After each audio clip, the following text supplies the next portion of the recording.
بسم اللہ الرحمن الرحیم اللہم یا رحمان یا رحیم ویا ارحم الراحمین وصلی علی من ارسلتہ رحمتا للعالمین۔ معزز خواتین و حضرات، مسلمان دوسرے مسلمان کا کبھی دشمن نہیں ہوا کرتا، مخالف ہو جاتا ہے، غلط فہمی ہو جاتی ہے، لیکن جس کے دل میں ایمان ہے وہ کبھی کسی کی دشمنی نہیں کر سکتا۔ آج کا جو ہمارا عمل ہے، جو وظیفہ ہم بتلانا چاہتے ہیں، وہ اسی سے متعلق ہے، دشمنوں اور مخالفوں کو مقہور اور مغلوب کرنے کے لیے اعمال مجربہ۔ سب سے پہلی بات یہ ہے کہ کسی کو ہلاک اور برباد کرنے کا ہم سوچیں نہیں۔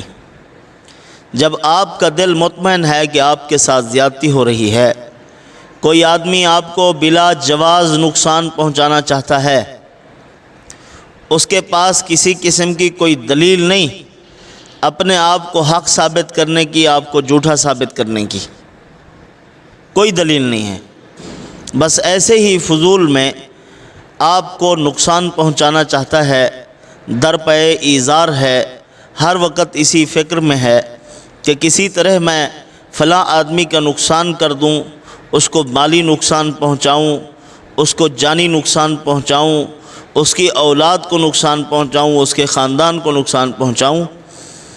ایسے فضول میں مفت کی جلن ہے اس بیچارے کو۔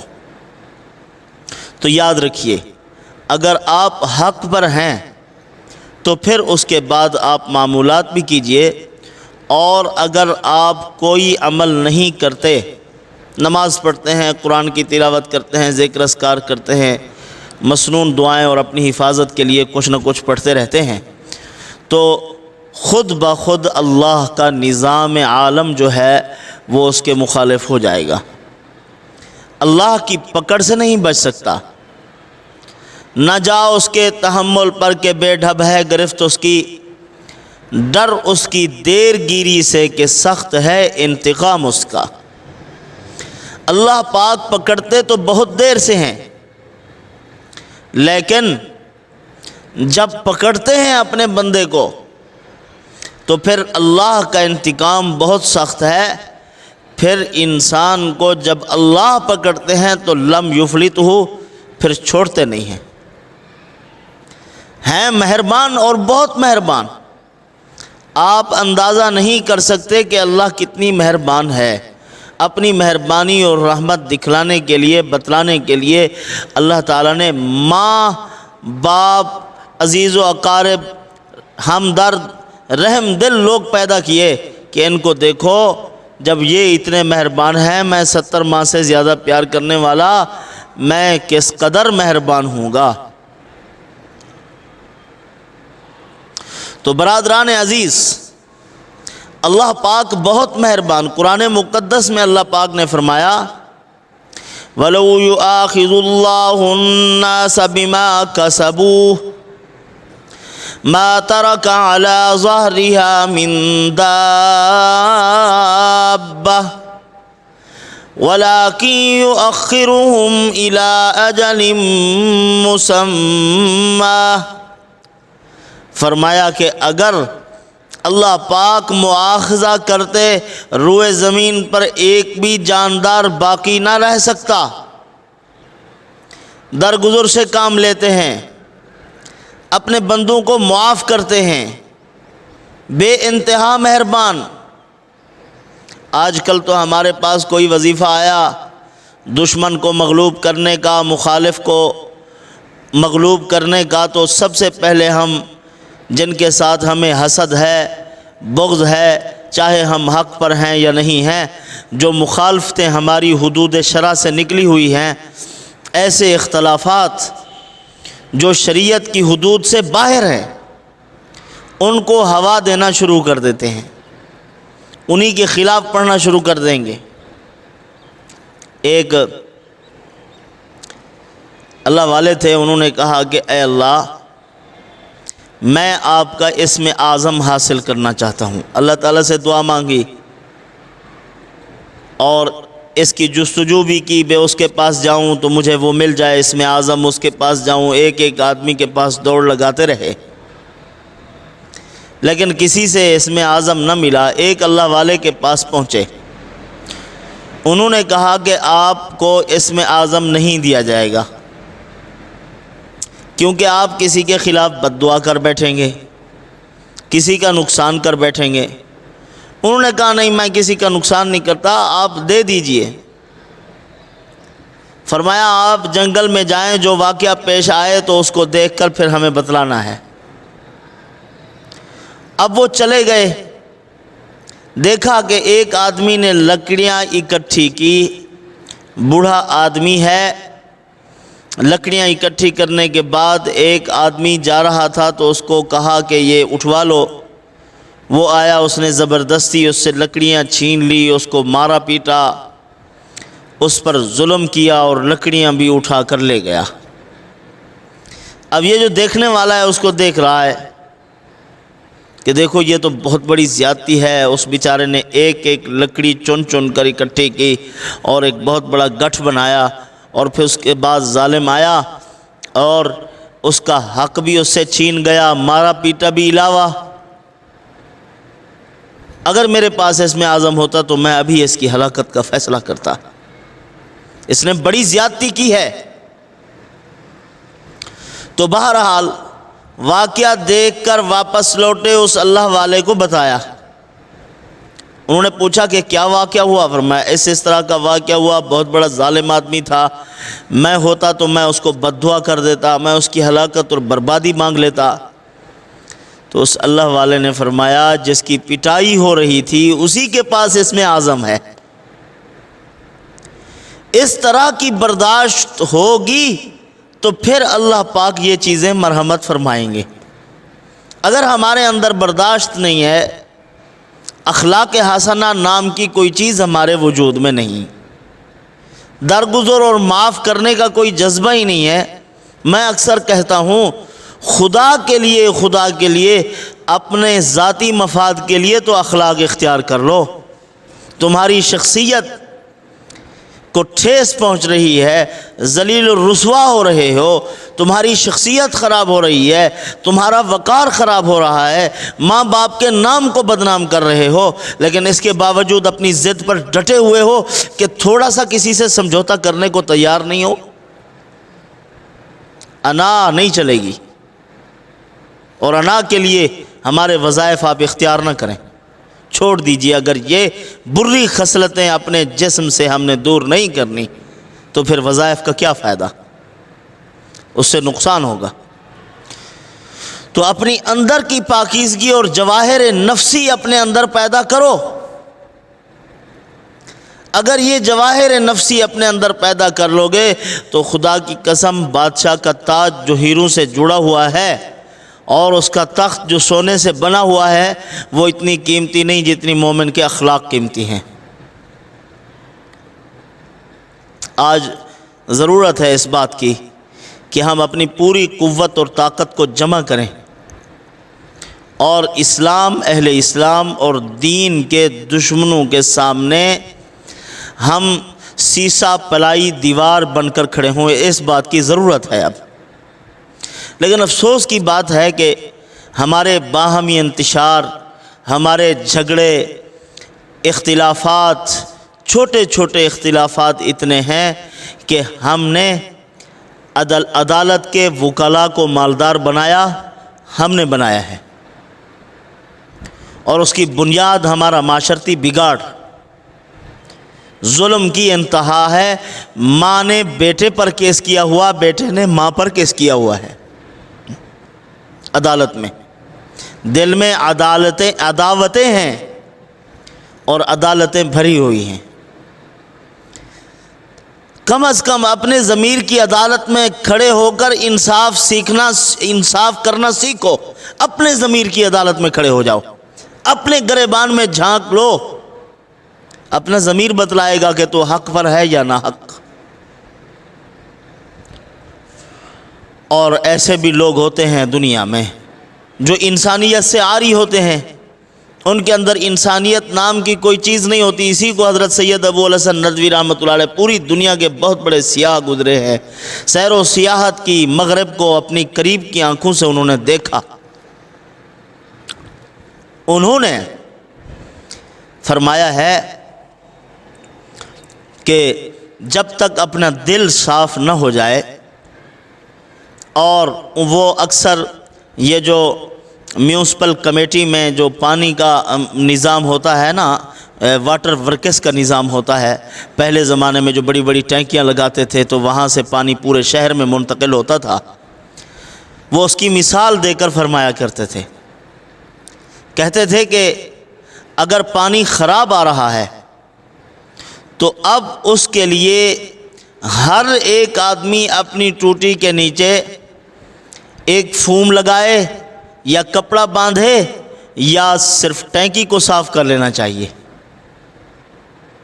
اب پوچھتے تھے، سوال پوچھتے تھے عوام سے کہ واٹر ورکس کا نظام اگر خراب ہو جائے تو کیا کرنا چاہیے؟ ہر آدمی اپنی ٹوٹی کے نیچے کوئی فوم لگائے، کوئی ایسا سسٹم لگائے کہ پانی صاف آئے، یا خود ٹینکی کو صاف کر لینا چاہیے؟ لوگ کہتے تھے حضرت یہ ہر آدمی اپنے حرج میں مبتلا ہو، تکلیف میں ہو، اور ہر آدمی اپنے پانی کو صاف کرتا پھرے، بہتر ہے کہ ٹینکی صاف کر لینی چاہیے۔ تو وہ فرماتے تھے یہ جو حسد کا، بغض کا مونسون آیا ہے، یہ بارش لے کر آتا ہے۔ یہ مونسون جب دل پر چھا چکا ہے تو پھر اس کے بعد اگر آپ کہیں کہ پھر بارش نہیں آنی چاہیے، یہ گندگی کی بارش، یہ گندگی کا سیلاب یہ برسے گا، کیونکہ اندر گندا ہو چکا ہے، دل کی ٹینکی خراب ہو چکی ہے۔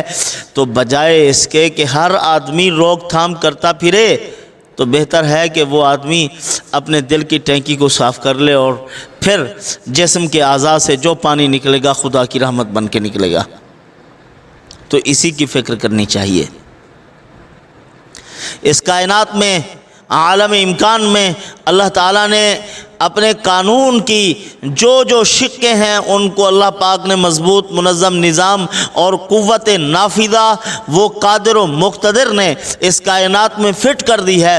جو آدمی ظلم کرتا ہے یا بے حیائی، یہ دو قسم کے لوگ اللہ کی پکڑ سے نہیں بچ سکتے۔ نقد جس کو جس گناہ پر سزا ملتی ہے انہی دو جرائم پر، ظالم کو ظلم پر دنیا کی زندگی میں اللہ پاک سزا دیتے ہیں، اور بے حیا آدمی کو بے حیائی پر دنیا کی زندگی میں خدا عذاب دیتا ہے۔ یہ دو اعمال بد کرنے والے اللہ کی پکڑ سے نہیں بچ سکتے۔ امیر شریعت حضرت سید عطاء اللہ شاہ بخاری رحمۃ اللہ علیہ فرمایا کرتے تھے کہ دو آدمی دنیا میں ڈھونڈ رہا ہوں، مجھے نہیں ملے، ایک صدقہ کر کے غریب ہو گیا ہو، دوسرا وہ آدمی جس نے ظلم کیا ہو، خدا کی پکڑ نہ آئی ہو۔ اس کائنات میں جب نظام فٹ ہے تو بچ ہی نہیں سکتے ہم۔ تو بہرحال جمعہ کی نماز حضرت پڑھایا کرتے تھے، نماز سے فراغت کے بعد مسجد سے باہر نکلتے، فقیر فقراء غرباء کھڑے ہوئے ہوتے تھے، حضرت سب کو خیرات دیتے تھے۔ ایک فقیر آتا، حضرت منہ پھیر کر چلے جاتے تھے، اس کو خیرات نہیں دیا کرتے تھے۔ ایک دن ایک آدمی نے پوچھا کہ حضرت وہ بھی فقیر اور غریب ہیں، ان پر آپ کو رحم آتا ہے، ترس آتا ہے؟ ان کو تو آپ دے دیتے ہیں، یہ بھی تو غریب ہے، اس فقیر سے ہر جمعے کو یا جب بھی یہاں جمعے کو آتے ہیں آپ منہ پھیر کر چلے جاتے ہیں، اس کو خیرات دینے کو تیار نہیں، آپ کیا وجہ ہے اس کی؟ حضرت نے ایک لمبی سانس لی، فرمایا بات یہ ہے کہ ایک تھی عورت بیچاری، اس کا ایک ہی بیٹا تھا، وہ بیوہ تھی، اور ایک پولیس والا تھا، پولیس افسر تھا، شہر میں کوئی قتل ہوا، اور اب وہ بڑا آدمی تھا جو مقتول تھا، جس کا قتل ہوا ہے، اچھے خاصے لوگ تھے، کھاتے پیتے گھرانے کے ساتھ، کوئی چودھریوں کا بچہ ہوگا، مالدار لوگوں کا ہوگا۔ تو انہوں نے کہا کہ یا تو یہ تھانہ جس کے ماتحت یہ علاقہ ہے، اگر ہمیں قاتل ڈھونڈ کے دیتا ہے ٹھیک، ورنہ پورے کا پورا عملہ معطل ہوگا، ڈسمس، ختم ہو جائے گا۔ اب وہ گیا، ایک مزدور نوجوان جا رہا تھا، شام کو مزدوری لے کر گھر میں جاتا تو تھا ایک بچہ، ماں بیوہ تھی بیچاری۔ اب اس کے یعنی جو وہ کما کر آتا مزدوری کر کے، اس سے گھر چل رہا تھا۔ تو پولیس افسر جو تھا تھانے دار، اس نے اس کو پکڑ لیا، کہا کہ دیکھو ہمارے ساتھ یہ مسئلہ ہے، آپ اقرار کر لو، کہو کہ میں نے قتل کیا ہے، ہم آپ کو چھڑوا لیں گے بعد میں۔ اب نوجوان بیچارہ غریب سیدھا سادہ عام گھر کا تھا، بیچارہ چل پڑا اس کے ساتھ۔ اس کی ماں کو پتہ چلا، وہ بیچاری دوڑ کے آئی تھانے میں۔ ماں کو انہوں نے تسلیاں دی کہ کوئی مسئلہ نہیں ہے، آپ کا بیٹا آپ کو مل جائے گا، کوئی پریشانی کی بات نہیں ہے، وقتی طور پر ہمارا سارا عملہ معطل ہوتا ہے، بس یہ تھوڑا سی کارروائی تھوڑی سی ہو جائے، پھر اس کے بعد آپ کے بیٹے کو چھوڑ دیں گے۔ ایسے اس کو انہوں نے مطمئن کر لیا۔ ماں بیچاری چلی گئی، کیس چلتا گیا چلتا گیا چلتا گیا، آخر کار اس کی سزائے موت کا اعلان ہو گیا جج کی ٹیبل سے کہ اس کو سزا دی جائے۔ تو ماں بیچاری کو پتہ چلا، ماں بیچاری روتی ہوئی وہاں گئی تو بچے کو پھانسی پر لٹکانے لگے۔ تو جس کا تھا ہی ایک بچہ اور تھی بھی وہ بیوہ بیچاری، اس کے منہ سے بد دعا نکلی۔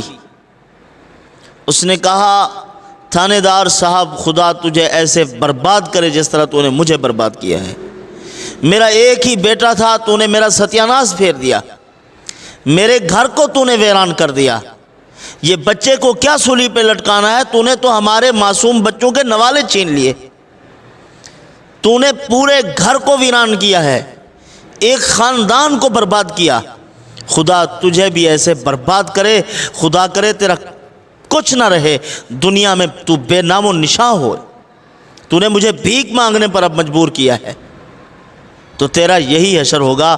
امیر شریعت سید عطاء اللہ شاہ بخاری رحمۃ اللہ علیہ فرمانے لگے، یہ وہی تھانے دار ہے جو بھیک مانگنے کے لیے بیٹھا ہوا ہے، جب میرے سامنے آتا ہے تو مجھے وہی ظلم یاد آ جاتا ہے تو میں اس کو خیرات نہیں دیتا، میرا دل نہیں مانتا اس کو دینے کو۔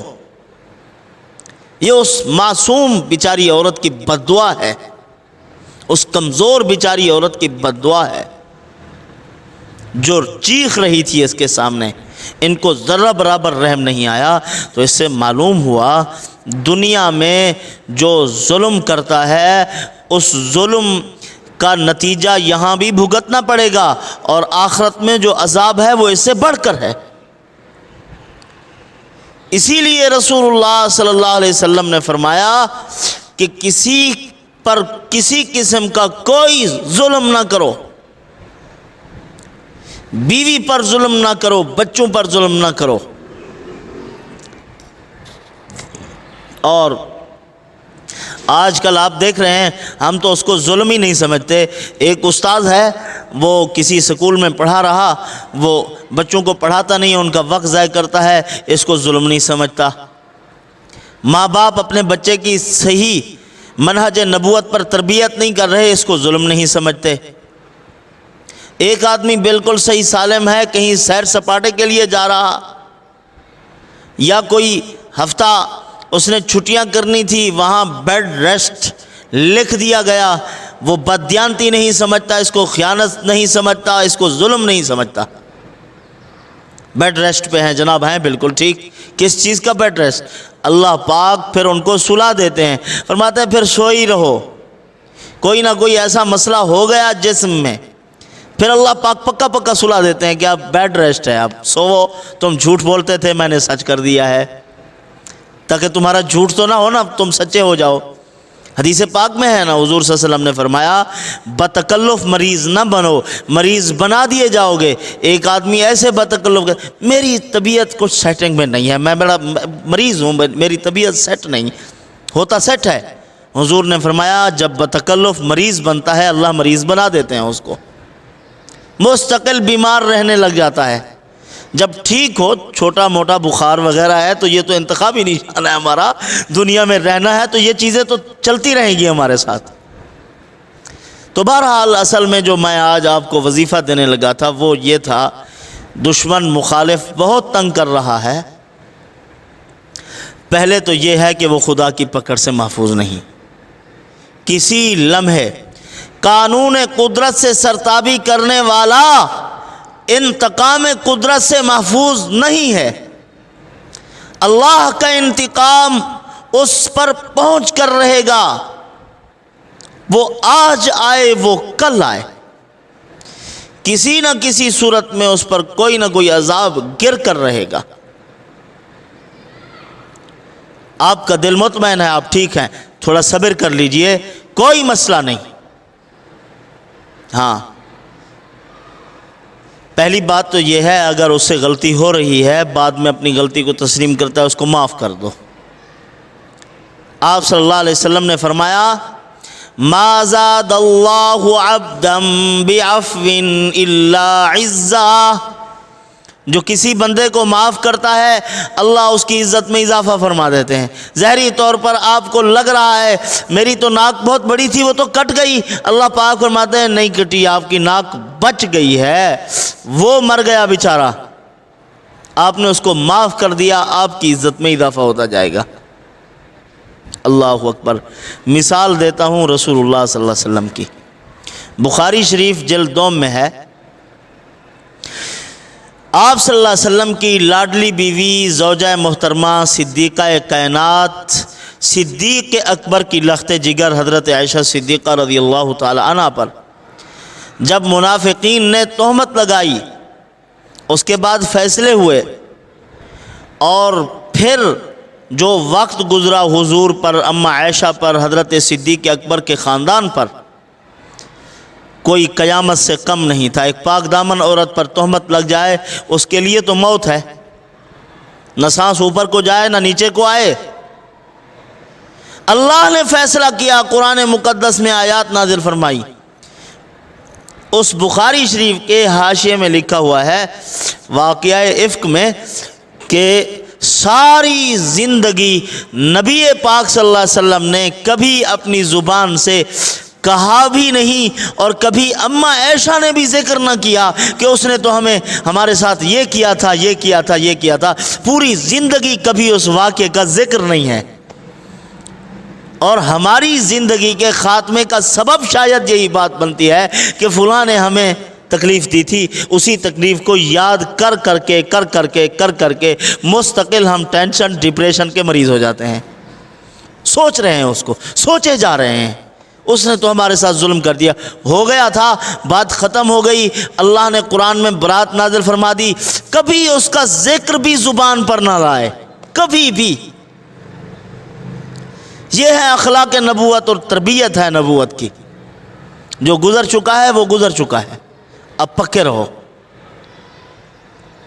اور ان چیزوں میں نہیں پڑھنا چاہیے کیا ہونے والا ہے یا کیا ہو چکا تھا۔ ایک کتاب ملی تھی ملک شام میں، اس کتاب میں ماضی کے جو احوال گزرے ہیں وہ بھی موجود تھے، مستقبل میں جو ہونے والے تھے وہ بھی موجود تھے، اور بالکل ہو بہو سچی کتاب تھی، جیسے جیسے اس میں لکھا ہوا تھا ساری چیزیں ہو رہی تھی ویسی کی ویسی، فلاں کے ساتھ یہ ہوگا، فلاں کے ساتھ یہ ہوگا، مسلمانوں کی جنگ ہوگی، بدر میں فتح نصیب ہوگی، تو ساری چیزیں اس کے اندر لکھی ہوئی تھی، پتہ نہیں کتنی صدیاں پہلے لکھی گئی تھی۔ تو حضرت عمر رضی اللہ عنہ کو پتہ چلا کہ ملک شام میں کتاب نکلی ہوئی ہے اور اس کے اندر سچی سچی خبریں ہیں۔ حضرت سفر کر کے گئے، وہاں پہنچے، 11 قبریں کھدوائی، 11 قبریں کھدوانے کے بعد ایک قبر کے اندر دفن کر کے اس کو بالکل زمین کے برابر کر دیا کہ کسی کو پتہ ہی نہ چلے کہ وہ کاغذ اور وہ کتاب کس قبر میں ہے۔ نہ ماضی کو یاد کرو، نہ مستقبل کے رپھڑ میں پڑو، بس جو حال ہے اس کو سنوارو، یہی ایمان ہے۔ اب مجھے کیا کرنا چاہیے؟ جو گزر گیا بیت گیا، لِكَيْ لَا تَأْسَوْا عَلَىٰ مَا فَاتَكُمْ وَلَا تَفْرَحُوا بِمَا آتَاكُمْ۔ یہی آیت مبارکہ ایک چڑیا نے پڑھی تھی، ایک آدمی نے چڑیا کو پکڑا، اس نے کہا مجھے چھوڑ دو، مجھے چھوڑ دو، میں آپ کو قیمتی بات بتاؤں گی۔ اس نے کہا میں نہیں چھوڑوں گا، کہا کہ چھوڑ دو، میں بہت بڑی قیمتی بات آپ کو بتاؤں گی۔ اس نے کہا ٹھیک ہے، اس کو چھوڑا، وہ درخت پہ جا کے بیٹھ گئی چڑیا۔ اس نے یہی آیت پڑھ کے سنا دی، لِكَيْ لَا تَأْسَوْا عَلَىٰ مَا فَاتَكُمْ وَلَا تَفْرَحُوا بِمَا آتَاكُمْ، جو تمہارے ہاتھوں سے چلی جائے اس پر افسوس نہ کرو، میں اب چلی گئی ہوں افسوس نہ کرو، یہ کام کی بات بتا کے جا رہی ہوں۔ تو جو چلا گیا وہ ختم، اس کو یاد ہی نہیں کرنا۔ آپ آ رہے تھے شہر سے، وہاں آپ کو ملے ٹماٹر اور وہ تھے 120 روپے کلو، اب راستے میں آئے تو 100 روپے کلو لگے ہوئے تھے، اور اب جب بھی آپ گزرے کوئی رکشے والا جا رہا ہے 100 روپے ٹماٹر، 100 روپے، او ہو میں نے تو وہ لینے ہی نہیں تھے، وہ تو 120 روپے کلو لے لیے میں نے، اب تو یہ مسئلہ بن گیا۔ اب اسی کو سوچتے رہو گے تو ٹماٹر بھی عذاب بن جائیں گے۔ اس کو سوچنا نہیں ہے، جو ہو چکا وہ سو ہو چکا، بس آگے سوچو، مستقبل میں ترقی کرو۔ ماضی کو رونے والے کبھی ترقی نہیں کیا کرتے، مستقبل پر امیدیں لگانے والے وہ بھی کبھی ترقی نہیں پا سکتے۔ وہ ہر وقت 2 رکعت پڑھتے ہیں تو انتظار میں بیٹھ جاتے ہیں کب اللہ کی نصرت آ رہی ہے۔ اگر کہیں کسی ہدف تک پہنچنا ہے تو نہ ماضی کے خلجان میں پڑھو، نہ مستقبل کے معاملات میں پڑھو، کام کرو، کام، بس کہاں جانا تھا کہاں پہنچ گئے۔ تو بہرحال جو میں آپ کو بتا رہا تھا کہ اگر کوئی دشمن آپ کو بہت تنگ کر رہا ہے، مخالف تنگ کر رہا ہے، اس کی مخالفت سے بچنا چاہتے ہو، نقصان و خسران سے اپنے آپ کو بچانا چاہتے ہو، اور اس دشمن کو دفع کرنا چاہتے ہو، تو اول آخر 3 مرتبہ درود شریف اور ان شانئک ھو الابتر 313 مرتبہ پڑھو، اور دشمن کا تصور کرو جو آپ کے ناک میں دم کیے ہوئے ہے، آپ کو جینا آپ کا دو بھر کر دیا ہے، ہر وقت تکلیف دینے میں مصروف ہے، سانسیں کرتا ہے، نقصان پہنچاتا ہے، یہ کر لیجئے، اللہ تعالیٰ محض اپنے فضل اور رحمت سے آپ کو اس کے شرور سے محفوظ فرمائیں گے۔